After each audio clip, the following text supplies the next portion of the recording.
I do reverb now as a last resort. So I decided to contact the amp manufacturer directly and say, hey, look, I bought this amp and I like your other knobs. Can I A, buy those knobs from you, or B, can you tell me where you source them from and I'll get them?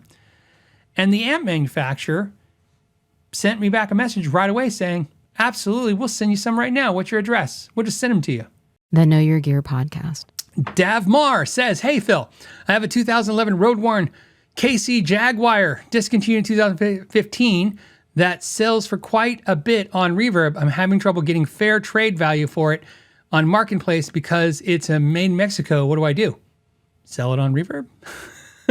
I'm saying, hey, look, I see the problem with Marketplace, the same thing as the problem with Craigslist and all that stuff is you're a localized buying pool. And guitars that are not super desirable, okay? In other words, the pool of people looking for them, if you go on Reverb, think about this. You're going to go on Reverb. I don't know how many people go on Reverb a day. Let's just say tens of thousands, okay? Could be hundreds of thousands. Tens of thousands of guitar players go on Reverb every day, and you potentially have like 100 people that's interested in your guitar. You go on Facebook Marketplace, those percentages stay in line. So if 100 people look at your guitar, well, then that's zero, right? Because you have to have lots of people to see that guitar before you find that one customer that's interested in that odd guitar. Because Jaguars, I would say, obviously we know, like Strats and Tellys, not in particular order. Strats and Tellys are the most desirable. Jazzmasters and Jaguars, the least desirable of the Fenders. Still desirable, but we're talking about, again, comparative. So I find all the time, I always laugh. I'll just be honest. I always see guys on Craigslist listing stuff that's really cool, but very unique. And it sits there and rots. And it's not because they're asking too much for it. It's not because it's not cool. It's just because, again, how many people are in the market for that? That are on Craigslist or Marketplace looking at it? If you're lucky, if there's one or two. And if they're there, they're very aware they're the only players. So you have to go with a bigger pool for a more unique guitar like that. I know it sucks. I hate selling things on Reverb for a ton of reasons. But when, I have a really exotic Telecaster on Reverb right now. Same thing. It's just, it needs a big pool because there's probably only, a half a dozen or a dozen, no exaggeration, guitar players at any given time looking for that particular guitar and that have that kind of money. So it has to go on there. I would love it if I could put it on Facebook or Craigslist. It's just the only way you're going to sell locals if you give it away because that one guy knows that he's it. He's the one. So my suggestion is you have to do it on Reverb. That would be my suggestion. And then just take the money and buy whatever you want. So I now do, so you guys know, I do Reverb now as a last resort. So if you see me selling something on Reverb, it's because either A, I've already tried to sell it and I can't. That's not as common though. What's really common is I've just kind of assessed it, and that's the only way I'm going to sell it. So a good example is there's something like, let's say if I can trade it to Guitar Center, they might have some value, or trade it to Zims, or sell it to a friend, or just sell it to a patron member or a channel member, or put it on Craigslist, whatever. There's tons of ways that I've sold stuff and continue to sell stuff when I have to get rid of stuff. However, there's certain things I'm like, this is only going to sell. Like a perfect example is Gear Exchange. I like Gear Exchange experience way, way, way more than Reverb. Way more. I just like the people, I like the vibe, I like the company. It's just everything about it more than Reverb. But, unless I'm using, unless I got a lot of time and it's a really hot item, so it's just everybody's looking for it, I put it on Reverb. So that's what I would definitely think about. Joe's saying, hey, sometimes there's more traffic on Facebook groups. Sure, any of the groups that are specifically into those types of guitars, either on Facebook or on the Reddit and all those platforms and all other places where they have group communities, sometimes those are the best results as well. One of the downfalls, though, of that is that when you go to those groups, if you're the outsider and you have something really, expensive, it's a little tough to sell to them because that's part of the reason why they work so well is because they all kind of know each other. And when you're new, they're skeptical of you. So, and one of the things that happens is the only way they'll trust you is if you give them a little bit of a deal because they're more likely to take a chance. Because One great thing about Reverb is you are protected. Perfect example. I'm going to segue to a couple updates. So, I told you guys the story about how I bought the Gibson SG at Guitar Center a week ago, the week of last week's show. And, the customer service was not that great, right?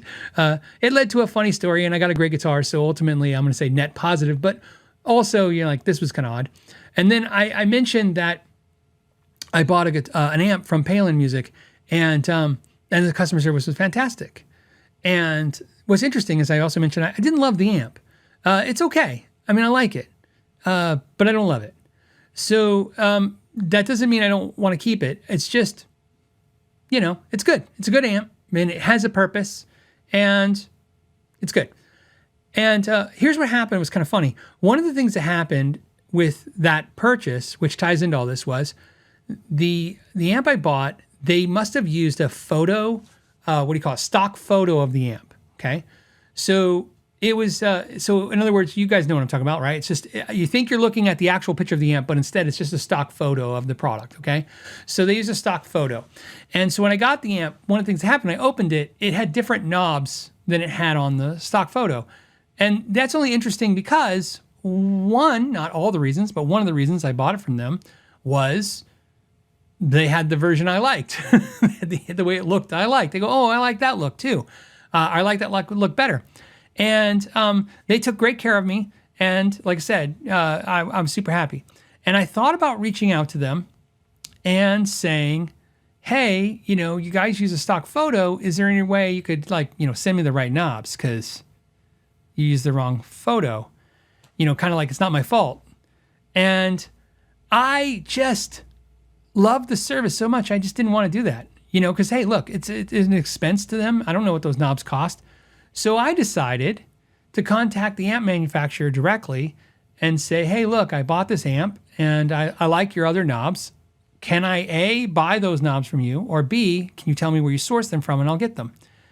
And the amp manufacturer sent me back a message right away saying, absolutely, we'll send you some right now. What's your address? We'll just send them to you. And I love that. That's fantastic. That's like the service. So think about this. It's a good example. One example is not great service, but a product I really want.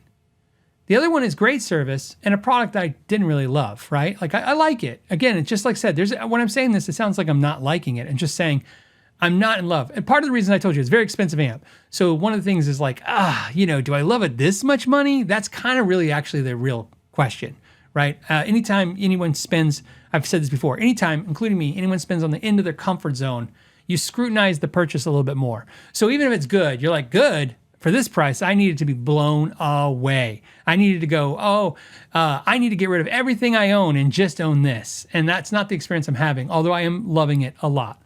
And anyways, that customer service and then that amp service, the amp builder's customer service, those things solidify the purchase. And because I have a return policy, but I don't want to return it. I didn't intend to return it from the get-go. I was going to return it anyways. But now I'm like, maybe I love this amp now because, it's nice knowing that the dealer was taking care of me and now the manufacturer's taking care of me. And, maybe free knobs is not a big deal and maybe it is a big deal. I don't know, but it's fantastic. Okay, Rodrigo, he says, because you're Phil Mcknight. You know what's funny about because I'm Phil Mcknight? I got to tell you why this is funny. My wife said it this morning at coffee. We were talking about the YouTuber power, YouTuber power. Not really, but we were saying like the YouTuber, what do you call it? Like the audience is always like, oh, because you're a YouTuber. And then we were talking about the fact that I have experiences with Guitar Center and they ebb and flow up and down. Isn't that funny? And same with Sweetwater and same with everyone else. Like for every time I could say, yeah, I'm a YouTuber and they took care of me, I can tell you a story. I have equal from almost everybody.